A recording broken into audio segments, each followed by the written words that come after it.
Here is your weekly AstroYoga forecast. So Monday, May 20th is the equinox, and Tuesday, May 21st is the new moon in Aries at 0 degrees Aries. This is the first of 2 new moons that will be in Aries this year. So we have this one at 0 degrees of Aries, and then the next new moon is actually a total solar eclipse at 29 degrees of Aries, and we'll talk about that when we get there. For now, this new moon is an initiation of new beginnings and a new cycle. The equinox is the solar or astrological new year, and the new moon adding to this is going to bring in a lot of fresh energy. This is fresh energy already amid the other major astrology happenings this March that if you watch these forecasts every week or read my emails, you already know about. But this week, let's talk about this new moon.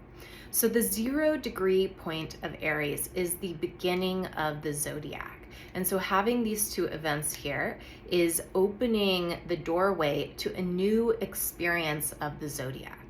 What the zodiac is at the basic level is a spectrum of possibility in the range of happenings and human personality.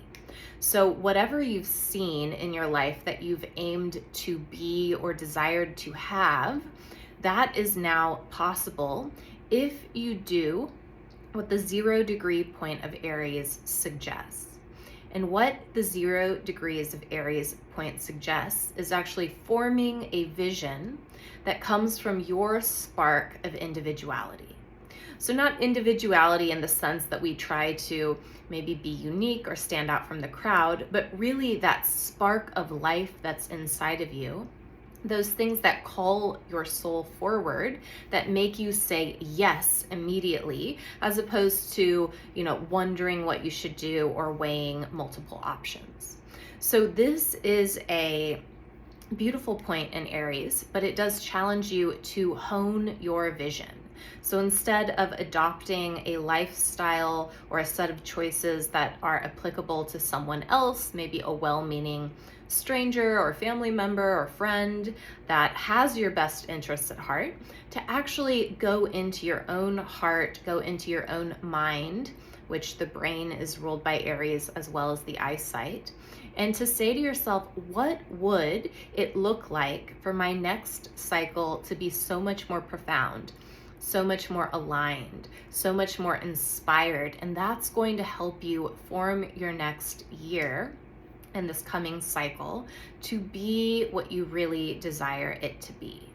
Now, this requires audacity and bravery, right? So you have to sort of lay down the things that weren't aligned in order to pick up what is aligned. Luckily, the series of transits through Pisces has just recently helped us to let go of some things. You might have been feeling that release, but today is the first day that we really begin to pick up and step forward into the newness of the new cycle. So you don't have to spend time worrying anymore. You don't have to spend as much time letting go. You just have to spend time pointing yourself in the directions of your most beautiful dream. So if you want to know more about that, I do go over these things in greater detail in my membership. I'll also be going live a little bit more this month on Instagram. And if you really want to dive deep, I do have AstroYoga teacher training coming up that will teach you not only how to read astrology, but how to integrate astrology into the physical and subtle body. This is a modality that's been around for thousands of years. I've been working with it for the last 14 years. It's a beautiful, beautiful thing. And if you're curious about it, please do check out that course, or you can also read my book that came out in January, which is called AstroYoga for an Aquarian Age. And of course, you can always book a reading.